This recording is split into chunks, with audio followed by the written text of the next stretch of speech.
Vampires is the deck that got a huge boost from Core Set 2020 and likely will not survive rotation. Yeah, unfortunately, the Vampire Clan's majority makeup comes from Ixalan block, so I'm not sure if Soren, I know Imperious it's Bloodlord? Bloodlord. I know it's the Bloodlord. Come on. It's not my fault. Just call it something different.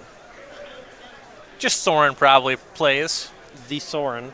Anyway, once these vampires rotate, there's going to be a need for a lot of decent vampires in the next set for Soren to be good. But there's a chance that, 6 months from now, there's another set with a couple of really strong vampires. Maybe Vampire Lacerator gets a reprint. Maybe you see just really leaning heavily on stuff like Dust Legion Zealot to fill the curve. But I think the real draw for this vampire deck is Soren Imperious Bloodlord, minusing to put in Champion of Dusk. We see Julian John on the play. He shocked on turn 1 for Knight of the Ebon Legion. Turn 2, he had a Danto Vanguard. He did not pay the life to get the counter on the Knight. Remember, Knight of the Ebon Legion checks at the end step on your turn. If a player has lost 4 more life, you put a +1/+1 counter on it. Capstick's going to start with a turn 2 Hero of Precinct 1, but John has that turn 3 Soren, and that's Knight of Dusk. That's a draw 3. Yeah, Champion of Dusk is a really strong card here. Off of that, Soren Imperious Bloodlord. Gaining 3 extra cards at the cost of 3 life. And now a swing in here with a Danto Vanguard, and things are looking pretty bad for Capstick. So there's an attack for 3. You got to figure Capstick will not be blocking that one. He'll fall to 16 here. Yeah, now let's see if Julian wants to pay the life, and he chooses not to, once again.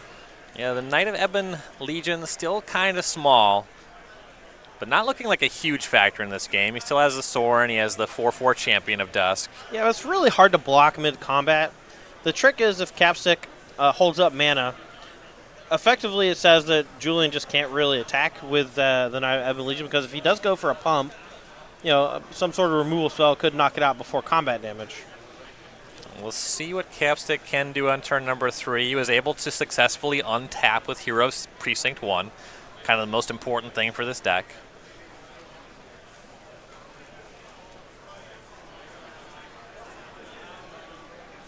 Looks like we got a Tyrant Scorn on Capstick's side. He's trying to maybe figure out when to best utilize this. He can bounce his Hero Precinct 1 in response to the plus kind of Lightning Helix from the Soren Imperious Bloodlord if he wants. Or he can kind of main phase it, kill one of these creatures, and create an extra blocker. Drowned Catacombs land for turn. No main phase action. He'll pass back to John.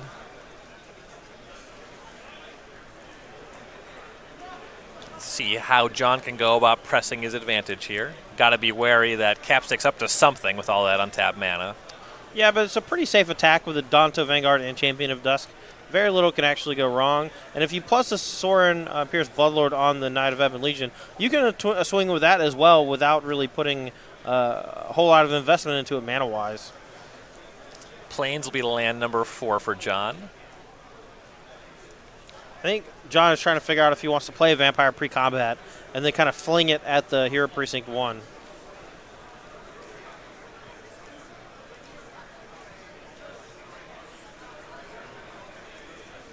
Looking at casting some kind of 2-mana spell here.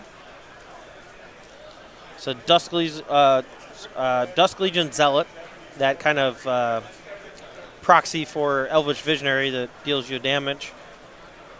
So we'll go to 15 and draw a card. Elvish Visionary type effects with relevant creature types. More powerful than they look. Yeah, for sure. You see like Elvish Visionary in Standard was never like a huge deal, but when you get to Modern and Legacy, where the creature type Elf matters, it becomes a lot more powerful. And in this deck, being a vampire means that you get to fling it with Imperious Bloodlord, means it draws an extra card from Champion of Dusk, means it gets pumped by Legion Lieutenant. Just a good card. Here's a Sky Marcher Aspirant.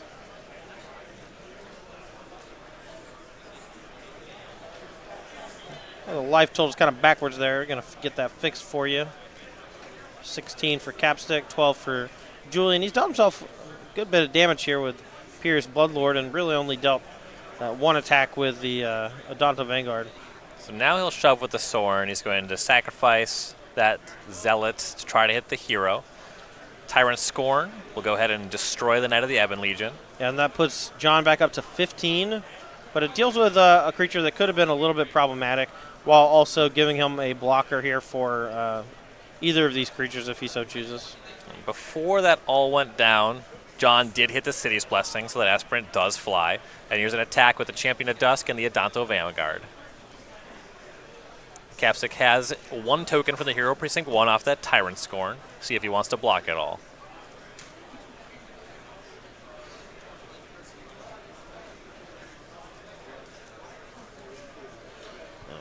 Capstick's in the tank, and this is only turn 3, man. The Vampire deck really gets on the table quickly. He'll put the token in front of the Adanto Vanguard. John's going to pay 4 life, so he'll go to 11. 4 damage also hitting Capstick. He'll go to 12. I like that. I like that block a lot. It kind of restricts the life total of Julian just a little bit. Makes it so he gets as effectively 1 less shield to put on the Adanto Vanguard. And you're only preventing 1 more damage if you block the Champion of Dusk. It probably won't matter in the long run, but the fact that it could matter means that might have been like a high percentage play based on the spot you're in. Post-combat, John had another Sky Marcher Aspirant. Now we'll see what Capstick can do about it. He's really far behind here. The Sorin Imperious Bloodlord can pitch any of these vampires and clear the way. But, Julian can also just plus on the Imperious Bloodlord on one of the Sky Marcher Aspirants, shove in for 10 damage, and hold one of the Sky Marcher Aspirants back. So Capstick's going to gain 3 life to 15 and draw a card with this Elite Guard Mage, but that's a 3 toughness creature. The Sorin can take care of that. Yeah, it looks like he actually has a Legion Lieutenant here, which is pretty powerful considering a lot of these creatures weren't going to be able to attack through that Elite Guard Mage 2/3 toughness. Yeah, there is Legion Lieutenant, as you said. John now thinking about what he wants to do with the Sorin, what the combat step looks like. Probably wants to pump the Adanto Vanguard, since that one's going to be the hardest for Capstick to kill, but he also gains the most life if he targets Champion of Dusk, and he kind of spread around his damage if he targets the Sky Marcher Aspirant. So he puts a counter on one of the Sky Marcher Aspirants and goes ahead and attacks with everything here. He's also going to gain back 4 life, back up to 15, so no matter how Capstick blocks, it's not going to be too effective. Still taking a chunk of damage. And this attack is 416, so Capstick has to block something. Yeah, his only profitable block is a trade with the currently 3/2 Sky Marcher Aspirant because the 4/3 is a little out of range. 5/9, force 13. So he's going to force a life pay again from Julian John. Yeah, jumps in front of the Vanguard. So John falls to 7, activating the Vanguard. And then we have 12 coming across, Capstick to 3. And unfortunately, I don't think that there is a way out here. Yeah, I've been wrong before, though. The game's kind of just been getting a little bit tighter every turn. Champion of Dusk is really tough to deal with. The Adanto Vanguard, nearly impossible. You can gain life with something like Oath of Kaya, but Capstick's just got to pick him up here. We're going to game number 2. Yeah, that was just an ideal draw from the Orzhov Vampires deck.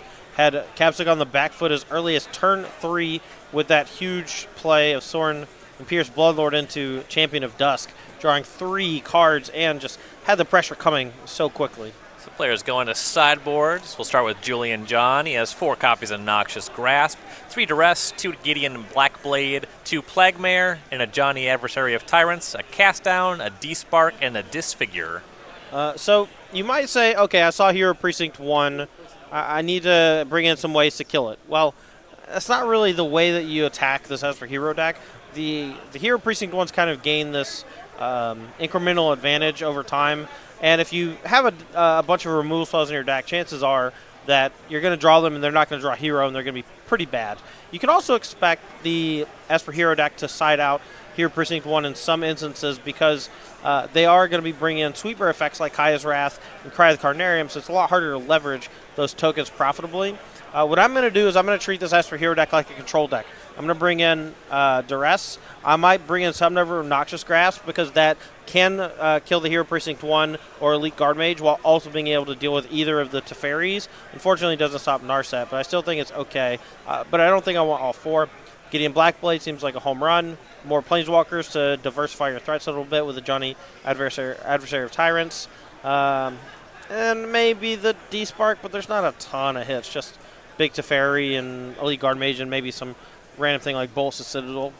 On the sideboard for Capstick, 1 Cry of the Carnarium, a D-Spark, 2 Kaya's Wrath, 2 Disfigures, 2 Duress, 2 Noxious Grasp, 2 Dovin's Veto, and 3 Thief of Sanity.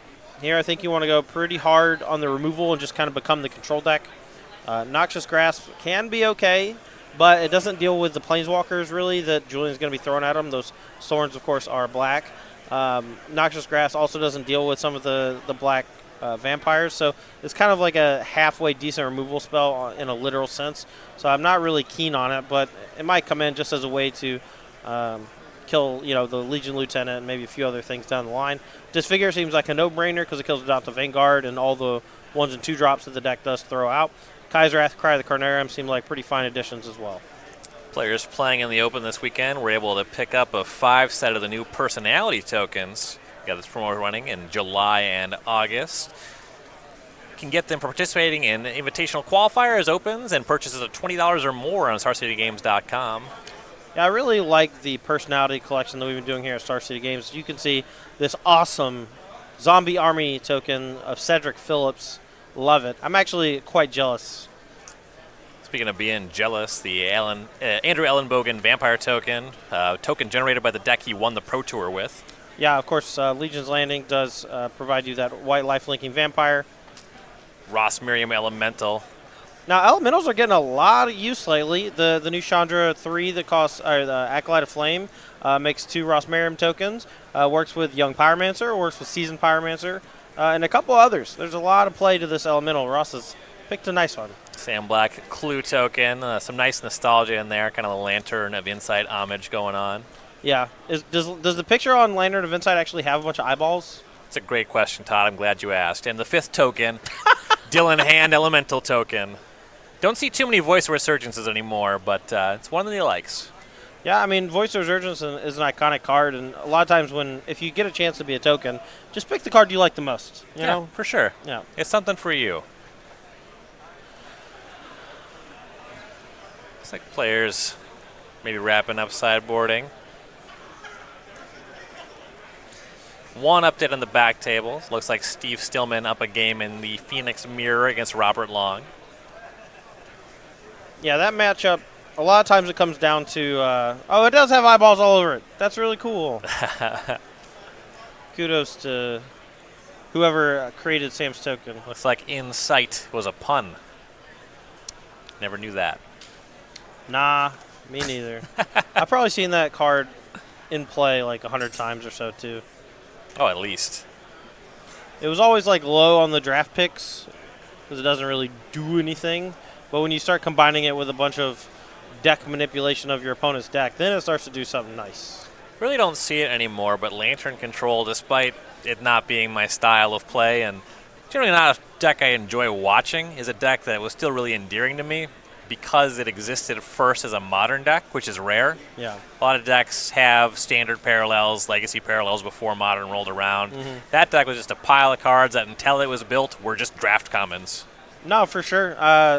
Was it Zach Elsick the first person who played Lantern at Grand Prix and I think took like first or second place with it, actually? Maybe beating Brian Brown-Dune in the finals? I'm a little fuzzy on the history. I know that he was one of the early adopters of the deck. I want to say that there was a pretty large online community that developed it. Sure. I don't ever want to take away credibility from certain deck builders, but as far as I can recall, Zach Elsick was the first person I remember seeing playing the deck on the top 8 stage.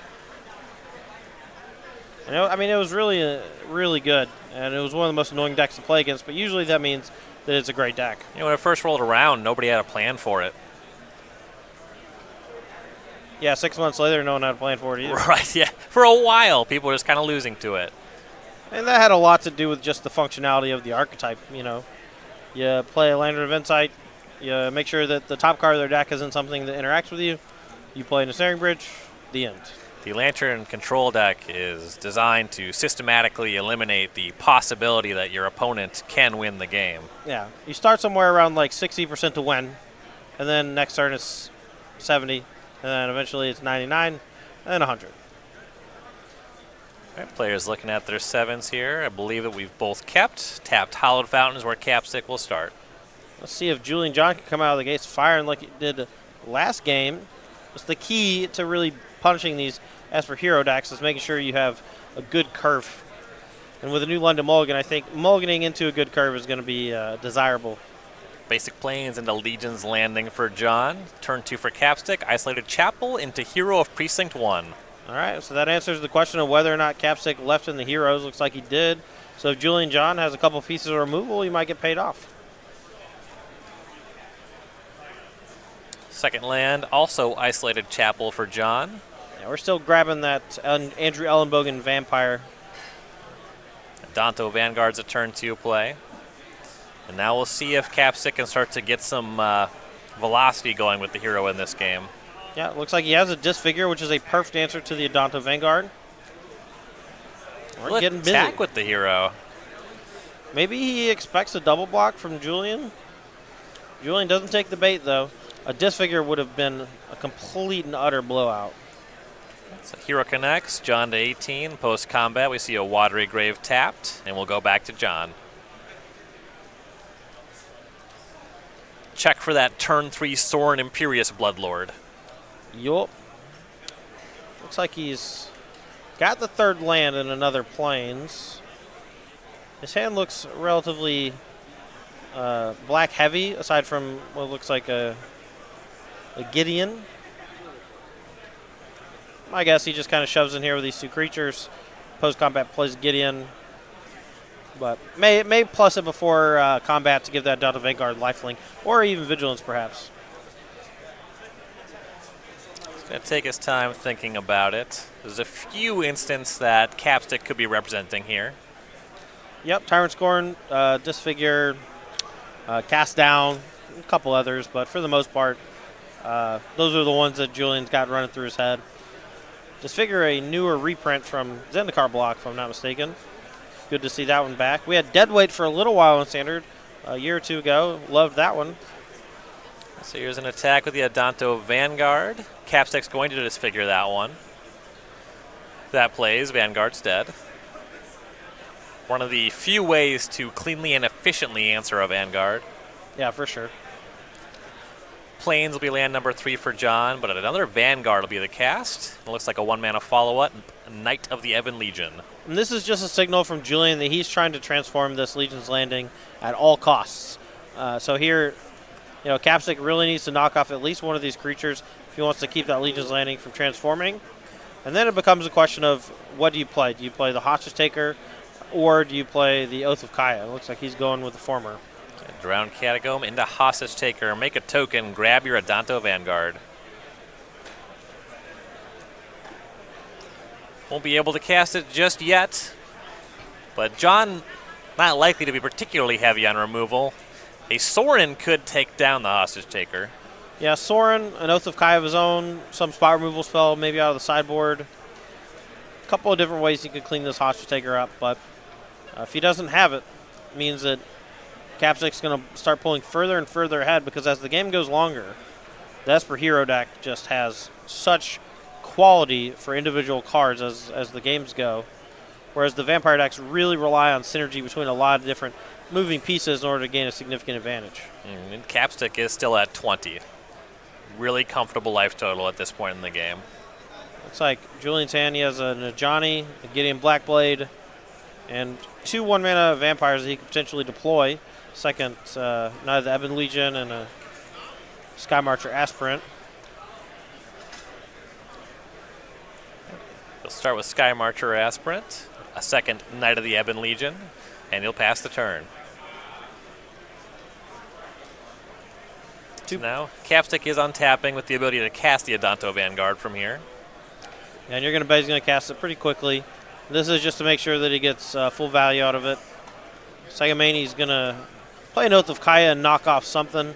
My guess is he's going to take care of one of the Knight of Ebon Legion just because those are quite annoying once the game goes late. Yep, Knight down. Second hero token shows up. Capstick to 23 off the Oath. Notably, that also leaves John with only 7 permanents. So if he draws a land, he can only get up to 9 permanents. Capstick, considering an attack with the Hostage Taker, decides against it. He'll pass to John. Yeah, he wants to basically max punish John if he swings with all 3 creatures and transform the Legion's Landing. I like the play of holding back, at least for this turn. John's got to know that, if he doesn't transform this Legion's Landing like right now, there's a chance he doesn't get to do it at all. Well, this could be big. Here's land number 4 in a Johnny, Adversary of Tyrants. He'll plus that, puts a counter on the Knight of Ebon Legion and the Vampire token. Not able to attack just yet, though. He'll have to pass. Yeah, there would be some really profitable blocks from Capstick if Julian had wanted to attack there with all 3 creatures and transform the Legion's Landing. Bunch of combo blocks. We found an Ellenbogen. About time. A lot of times what happens over in that judge spotter area is that they pull out a bunch of tokens for one instance and then they don't get put back in the right spot. They kind of just sit on the table sometimes. But we got there in the end. Capstick going to get aggressive. Adanto Vanguard attacking a Johnny. Has some life to play with that. I do like this attack. There's no real great block from Julian, but it also makes sure that Johnny is not going to hit ultimate anytime soon. And that attack just gets through a Johnny to 2. Capstick will play a Watery Grave tap and pass to John.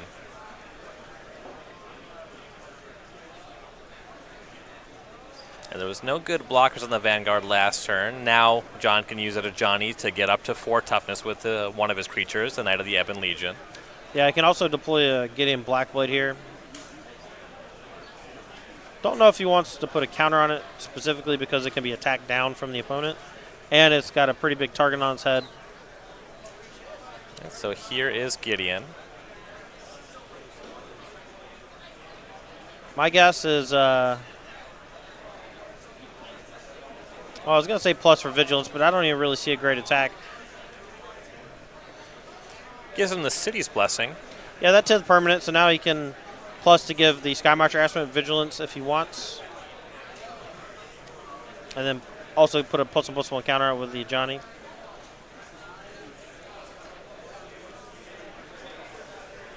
See him thinking through how he wants to use these 2 Planeswalkers. Plus on a Johnny, targeting the Aspirant and the Knight of the Ebon Legion. That resolves. Gideon pluses, targets the Aspirant, as you mentioned, likely Vigilance here, fly over for 3 damage. As life is not in jeopardy and he wants to protect his Planeswalkers as much as possible.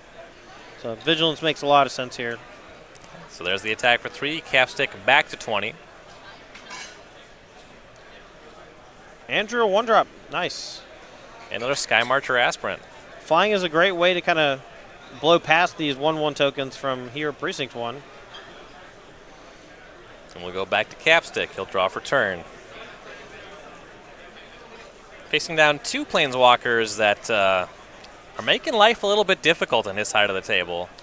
Wow, I think Capstick drew a Kaya's Wrath, so if he so chooses, he can pay 4 life, put an indestructible shield on the Adanto Vanguard, cast Kaya's Wrath, gain some life, and then attack down the Johnny Adversary of Tyrants. He's still got to deal with the Gideon Blackblade, but that's a different calls for a different time for that one. Yeah, Kaya's Wrath is huge here. He also has a Tyrant Scorn, so a lot of permutations of plays this turn. Yeah, he has 6 mana, so he could do something like pick up one of his creatures and then Kaya's Wrath. Going a different route, though. There's Tyrant Scorn destroying the Knight of the Ebon Legion. I think he just wants to hold on to the Wrath for as long as possible. This allows him to attack the Adonto Vanguard at Johnny, and maybe send some other creatures at the Gideon. But my guess is just these, the Adonto Vanguard and the Hostage Taker coming in, so they're a little bit harder to block.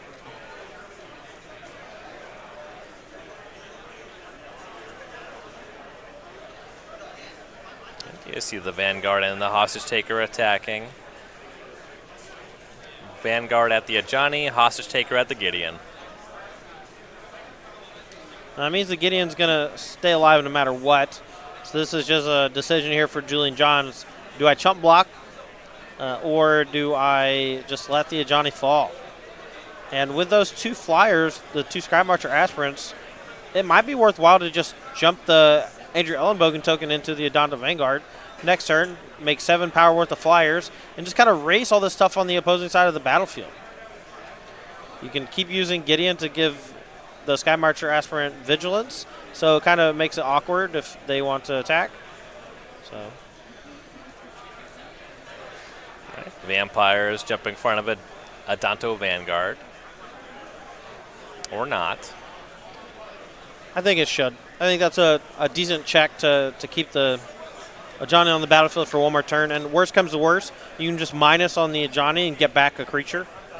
So the only reason not to block would be if you desperately want to flip Legion's Landing next turn. It looks like he pulls it back to no blocks, getting to 3, Ajani down. Well, he's got something else in mind, and that's fine. We're going to have to see what it is here. So John will draw for turn back on his side. He was empty-handed going into this turn.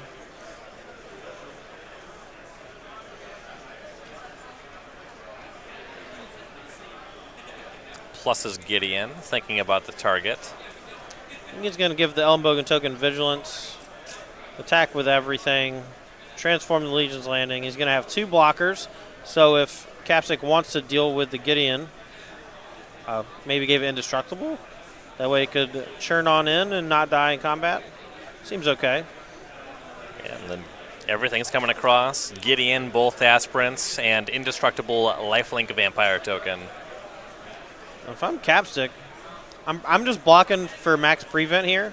What he can do is, he only has to attack Gideon for 4.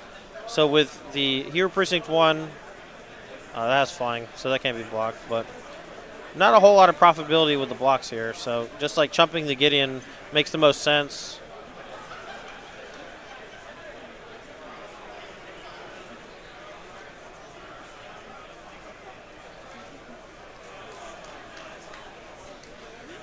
Playing out a little combat math for the next couple turns, lands on putting a token in front of the Gideon and the Vampire token. So 5 flying comes across, Capstick to 15. John will gain 2 life back to 20. John here has the capability to activate the Adonto, the first fort. It looks like he drew Champion of Dusk as his draw for the turn, but doesn't have a second black. Yeah, can't cast that one. Even with that 5th mana from the Adonto, the first fort, it's just 4 white and 1 black. Yeah, it's kind of the downside of playing that kind of even 2-color mana base where you're 7 plains, 7 swamps. Capstick here going to send everything at the Gideon more than likely. He can actually hold back the Shaheen token here, I think, to chump block next turn if he so chooses. So every creature is attacking Gideon. We have Hostage Taker, Soldier Token, Hero Precinct 1, and Adonto Vanguard. And Gideon goes down. All right, now Capstick going to need to basically race against these flyers or find a way to deal with them. The problem is if he casts Kaiserwrath right now, it's just going to be Adonto Vanguard versus Adonto the first fort. And I think that the Adonto first fort is going to win. So he paid 4, and here is that Kaya's Wrath. So he's going to gain 4 back, though, because the Kai's Wrath does gain some life. But that sweeps up all the creatures from John's side. Now we got a good old-fashioned race. So Capstick back on 15, tapped Hallowed Fountain. John and Step will make a Vampire token. We'll go back his way. Yeah, perfect spot to draw an untapped black mana source for John. Let him draw 2 cards and make a 4/4. Yeah, hand going into this turn was just Champion of Dusk. Even if I drew the black mana, there's a chance that I would want to wait one more turn to maybe draw 3 cards. The problem is you get completely demolished by a Thought Erasure.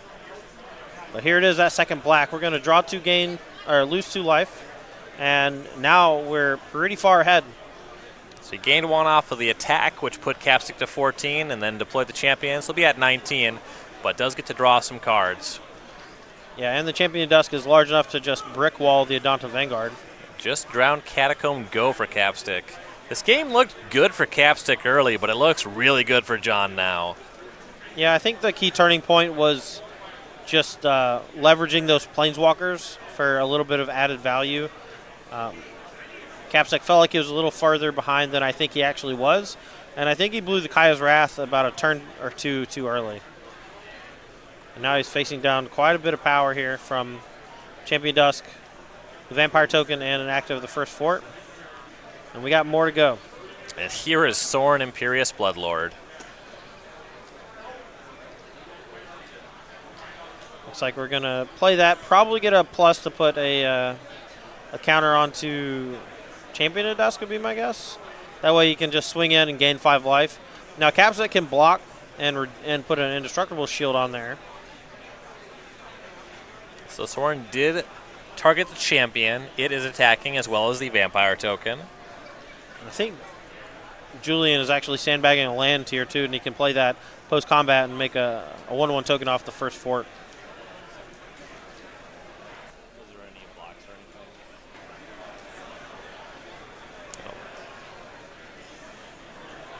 From the attack, John gains 5 life to 25, and then Capstick down to 8. Knight of the Ebon Legion for John, and Capstick's seen enough. Julian John, 2-0. Orzhov Vampires over Esper Hero. Yeah, I think we were getting a lot of very similar beats there last week in Worcester. 2-0 for Julian John, that Vampire deck really showing off. Got hit with multiple removal spells, got hit with a Kaya's Wrath, had to face down a Hotch's Taker that stole an Adonta Vanguard. You know, Capstick's draw was not bad. He did flood out a little bit in the last few turns, but I think if he had maybe stretched his resources a little bit, he might have actually had a good shot to win that game. Julian John there played that pretty well. We're moving on here to see who takes down the match, though, because this is, of course, a team event. Yeah, moving over to the Legacy seat, David Long and Golgari Depths against Lucas Cruz on 4-color control. Cruz up a game. Long setting up for that Depths combo, though. You see Thespian Sage on the battlefield and Sylvan Scrying grabbing Dark Depths. Yeah, and now he doesn't have to play another spell in order to get this 2020 active. Just playing 2 more lands or even like a land in a Mox Diamond or something can threaten that 2020 pretty quickly here. So all the Force Wills in the world aren't going to save Lucas. Force of Wills are no good, though these 4-color decks often have some stuff like an Edict. And how about a Wasteland on Thespian Sage? That'll certainly slow Long down. Yeah, that's a nice one right there. I'm curious if Lucas has access to Surgical Extraction on the sideboard, because I know that's one way that I really like to punish these Thespian Stage Dark Depths deck is by popping off half of their combo and then using Surgical Extraction to take it away completely. Yeah, there are 2 Surgicals in the sideboard. Long is going to sacrifice a Verdant Catacombs. Falls to 18. Finds a second Bayou. Another Sylvan Scrying. There it is. Yeah, Sylvan Scrying it is. This would be the time to Surgical. I guess once he finds Thespian Sage, because he has already played a land this turn. Yeah, I would wait for him to go get Thespian Sage, put it in hand, and then Surgical, if he has it. I'm not 100% that he does have it, he just has access to it. Right. In the Modern seat, everything is tied up. They're going to a game number 3 in the Is It Phoenix Mirror. They're going to draw. That is a way to take the wind out of your sails at the end of a long day. Oh, yeah. 6, 1, and 2 to go into day 2. Ugh. So Arkham's Astrolabe from Lucas Cruz, a newer addition to Legacy out of Modern Horizons. And there it is. Yeah, Surgical Extraction, Thespian Sage. I know you got one of those. Take a look at Long's hand. Abrupt Decay, Wasteland, Dark Depths, and Liliana the Last Hope. Now, the way this deck is constructed, though, the Surgical Extraction on Thespian Sage is not a straight lockout of the Dark Depths token. David Long's deck plays Vampire Hexmage as one of its key creatures to help power up those really quick Merit tokens. So he still is live. Still has a lot of play left. Yeah, Liliana Last Hope can actually win games. Yeah. And there actually seems to be a Vampire Hexmage actually in the graveyard that was taken with that Thoughtseize early on. So next turn, if he wants, Dave can play the Liliana the Last Hope. Maybe minus, get back Vampire Hexmage, and threaten a 20/20 on the following turn. We'll see what he wants to do. Cruz will pass.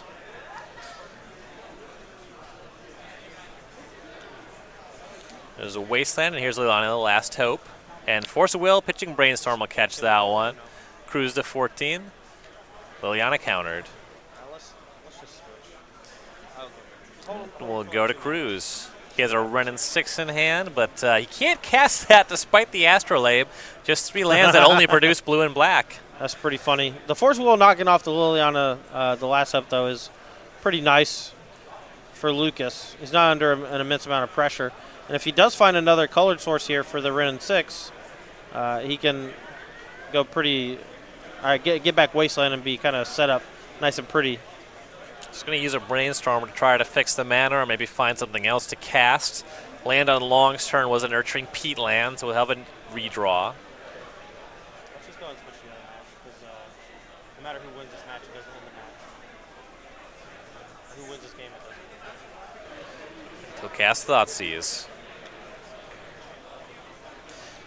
All right, so this one might go on for a little bit, but the modern match might decide what happens, the outcome of the full match here. So we're going to go ahead and go over to the modern table here.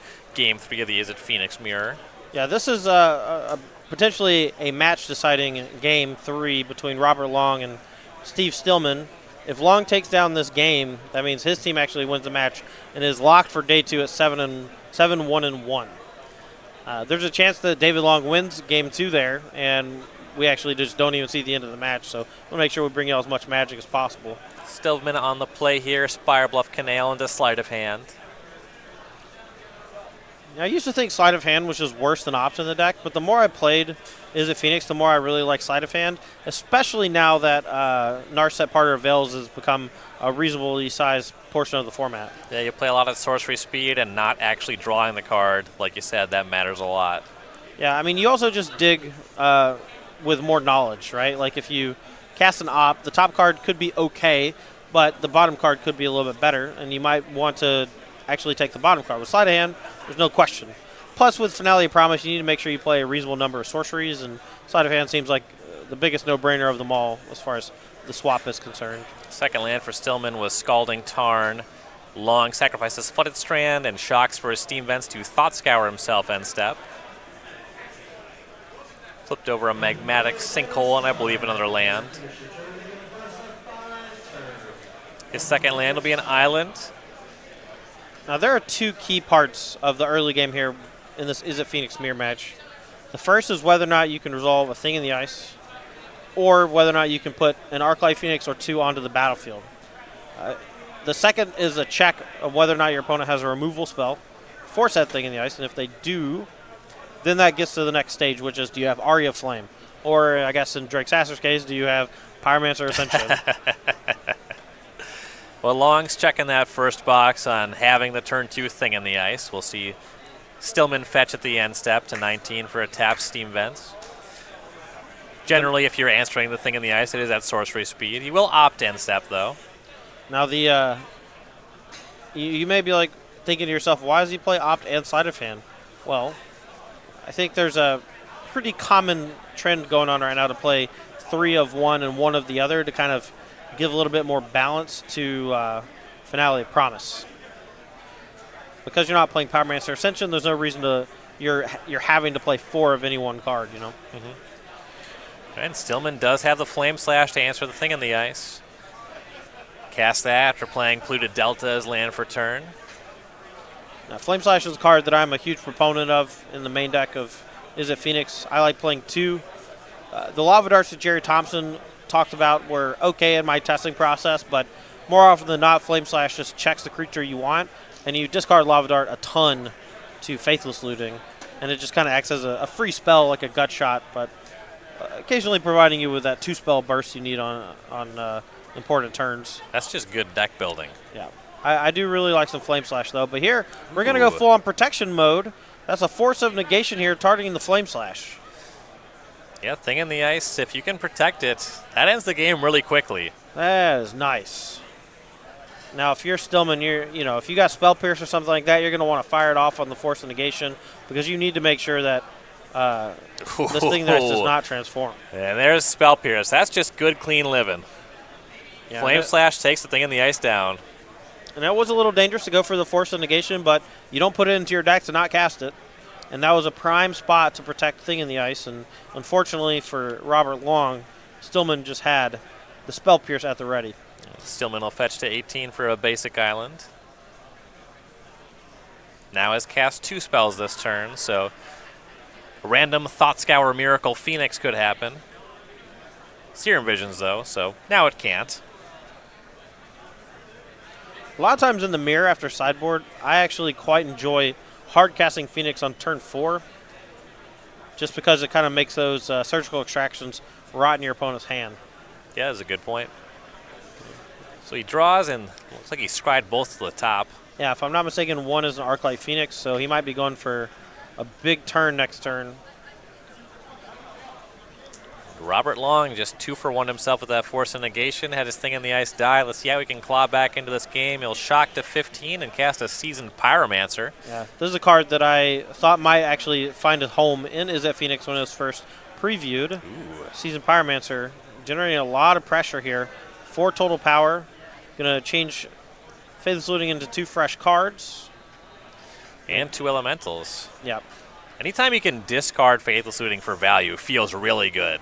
Yeah, for sure. And after sideboard, Faithless Looting is a lot worse in the mirrors because sometimes they have Narset Part of Veils, but oftentimes they just have Surgical Extraction, which completely negates your Faithless Looting Arclight Phoenix draws.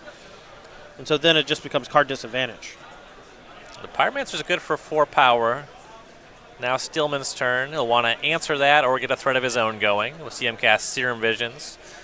So now he's drawn both of those cards he's cried to the top. Perhaps it's setting up a Faithless Looting with that Arclight Phoenix he said he spotted. Yeah, but the thing about Pyromancer here, the Seasoned Pyromancer from Robert Long's side of things, is that it either needs to be dealt with via a Thing in the Ice, in which case it'll just come back down on the following turn, or you need to just have a boatload of different pieces of removal to deal with it. And, just generate extra bodies, a lot like Lingering Souls. It just makes it a nightmare for decks with spot removal in their deck to really churn through. Second spell for Stillman is Faithless Looting. It's going to be 1 Arclight Phoenix and a land discarded. Yeah, now the question is, does he have another spell to play to get back Phoenix? 1 mana. Goes for the Magmatic Sinkhole. Likely going to knock off the Seasoned Pyromancer, even though it does have that activated ability from the graveyard. Just represents the most pressure.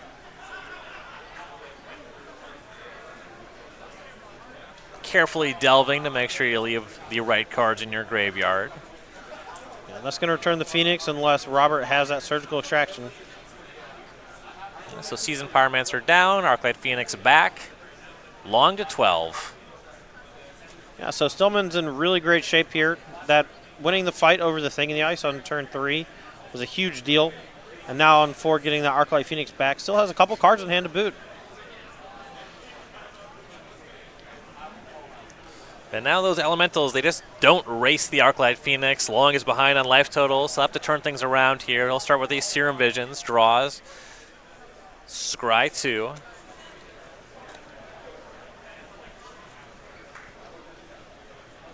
Now, if Robert can accrue an Arclight Phoenix or 2 of his own to play defense, he's got some life left in him still. Got a lot of card draw in your deck to find removal spells if you need them. How many times can they bring Arclight Phoenix back? Well, the answer is a lot. As many times as they have 3 instant sorcerers in their deck, which whatever is it takes. Roughly 10 to 12 or whatever. It's a lot. Right. Kind of the deck's whole thing. Both cards scry to the top. All right, Mr. Long, what you got? At first it looked like he might have been convinced that 1 was for sure going on the bottom, but a new plan has been formed.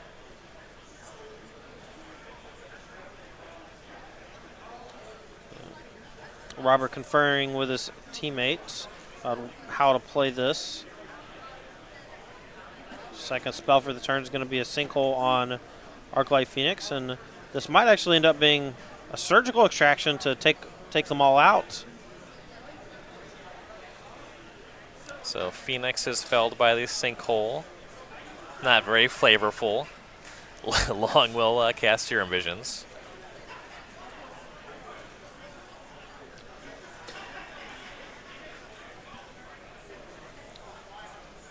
I got a gripe with the naming of the card Magmatic Sinkhole. What's that? Played with the card Roast for many years. Showed up in Modern sometime. 5 damage to a non-flying creature. Yeah. This card is a sinkhole. Destroys creatures indiscriminately. It still deals 5. I mean, it's a flavor thing, Todd. Are you telling me that like sinkholes in general just do more than 5 damage? Is that your argument? No, is that sinkholes are on the ground and flying things fly. Fair enough. And there's that surgical extraction. Arclight Phoenix exiled. Looks like we have an update on the back match. Lucas Cruz takes his match 2-0 against David Long's Golgari Depths. That means that this third and final game between Robert Long and Steve Stillman is for the match and potentially for a Day 2 berth. Yeah, it all comes down to this. And you see a hand of double Narset for Stillman when the surgical finishes resolving. Yeah, but I'm pretty confident that Rob actually has a Narset of his own on top of the deck from the Serum Visions. And Rob has pressure on the battlefield. And if you're kind of in a Planeswalker battle, the person with any amount of pressure on the battlefield is going to be slightly advantaged. Definitely doesn't hurt. There's something else, though, as a tap of 2 Stillman's looking at. Possibly he drew Thing in the Ice, and he was thinking about playing that instead of the Narset. And that's what he does. He'll cast Thing in the Ice. All right, now if Rob finds a way to pop this Thing in the Ice, he can start attacking a bunch. But a Narset's a pretty good follow-up there to his previous turn. He'll activate that. Takes a look at 4 cards. Finds an Opt. Looks like an Arclight Phoenix is going to the bottom off of that. Attacks with both elementals. Thing blocks 1. Stillman to 15. No Lightning Bolt, so we'll go back to Stillman. I would have liked to main phase the Opt, just because if you hit a 5th land that comes in play tapped, like a Steam Vents, you don't want to deal damage to yourself. Spy Bluff Canal is going to enter the battlefield tap. You want to be able to activate the ability of the Seasoned Pyromancer in the graveyard with as little downside as possible. But maybe not. Spell Pierce here, a huge pickup for Robert, able to knock off that Narset before it comes down. Yeah, the first of 2 Narsets for Stillman, met by Spell Pierce. And he'll pass back. Well, that certainly changes things quite a bit here. Let's see what Robert can find off this second Narset activation. Hand is Thought Scour Opt. He's going to activate Narset before he thinks about casting those Finale of Good Promise. Lord. Julian John says, hey, pick that one. Yeah. You don't got to be a world-class player to know that Finale Promise is messed up in this situation.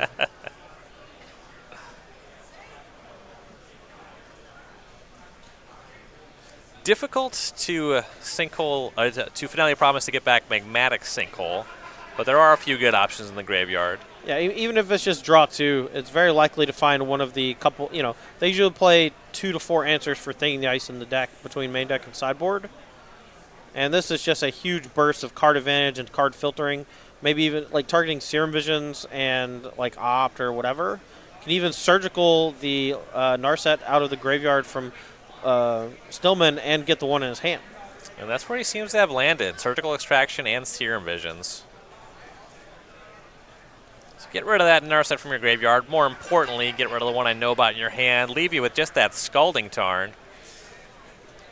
Should only be 2 Narset. I believe he's already looked through the deck. So now we're going to resolve Serum Visions. So we get to draw Scry 2. And Robert, I got to say, you're in a great spot, buddy. It is looking nice. Even has a Phoenix on top of the deck with a Thought Scour in hand, so he's going to mill that over that right now, get it back immediately, and chunk in for 4 damage. And another Faithless Looting going to the graveyard as well. Long probably relieved and surprised to see that 5th land in Stillman's hand. Yeah, but if Stillman just draws a chain of draw spells here, he could still potentially win this game with Thing in the Ice. Finale of Promise would also be pretty busted, but it doesn't draw a card because of the Narset, so he's got to figure out a way around it. Looks like the draw was Manamorphose. You almost have to cast it on Long's turn so you actually draw the card. I mean, that's certainly fair, and with just a land in hand, I think you're right. Narset static ability just always wamboozles me. So Stillman will pass. Long will fetch an end step. Life total's Long at 9, Stillman at 11. So now we can chunk in for 4 more damage, and then if we so choose, we can Seasoned Pyromancer or Faithless Looting. End step, we see an Opt from Long, a Scry to the bottom.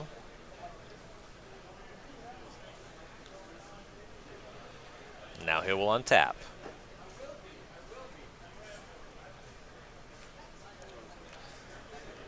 Looks like Force of Negation was the draw. That one, not likely to be a big factor in this game, but it's something. I mean, it certainly could just cold a spell off the top, right? Just for 3 mana, you can just hard cast it. I think it's likely to be discarded to a flashback Faithless Looting. That's certainly fair, but And that's not nothing. I mean, the looting's doing the heavy lifting, but this is a big tap. Yeah, he still has that Seasoned Pyromancer from the graveyard. He's going to make 2 more elementals. Doing this on his own turn, that's interesting. just trying to get as much pressure on the battlefield as possible, and it plays around a top-decked Surgical Extraction from Stillman. Here's an attack with 2 elementals and the Arclight Phoenix. Now we're going to cast this Manamorphose here. We're going to draw a card because it's our opponent's turn. We can draw 1 each turn. Pickup looked like a Serum Vision. That seems like a dead card to me. Yeah, not great. Stillman 2-7 will go to his turn. We know about Scalding Tarn and Serum Visions. Those ones are duds. You can still scry 2 with the Serum Visions. Yeah, that's one of the upsides here. Even in the face of a Narset, which is super bad for you, you do get that scry 2. And Thing in the Ice now down to 2 counters. Stillman picked up another Manamorphose and can keep an instant on top. He could transform the Thing in the Ice on Long's turn. yeah, and he can even do it during combat so that the Arclight Phoenix can't be like discarded to Faithless Looting or something. Keeps a card on top, scries 1 to the bottom. Means we have a plan.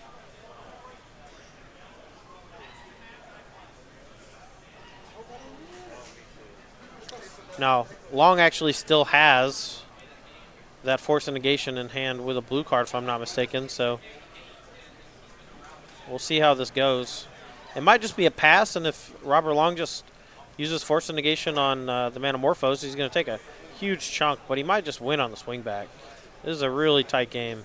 So here there is the pass. We are in turns, so Long is turn number 2. Both players at 7. 7, kind of the magic number here for Stillman, because he does have that Thing in the Ice, which can transform into a 7-power creature while bouncing all the potential blockers from Long's side of things. 7 also the power that Long currently has on the battlefield. Right, but I think he doesn't have an answer to Thing in the Ice, or else it would have come across rather quickly. So here's an attack. Thing's going to block an elemental token. That's forced. Stillman to 1.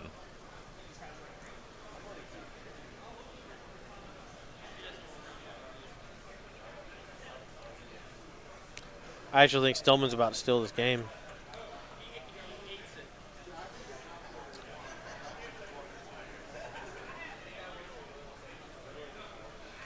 Long thinking about some post-combat action. I would think there has to be something pretty good in the hand if he didn't just flashback Faithless Looting, and there is. Aria of Flame, trigger on the stack, Manamorphose, 1U. Holy crap, Robert found the line. Aria Flame trigger to gain 10 on the stack. Cast Manamorphose, do that 1 point of damage before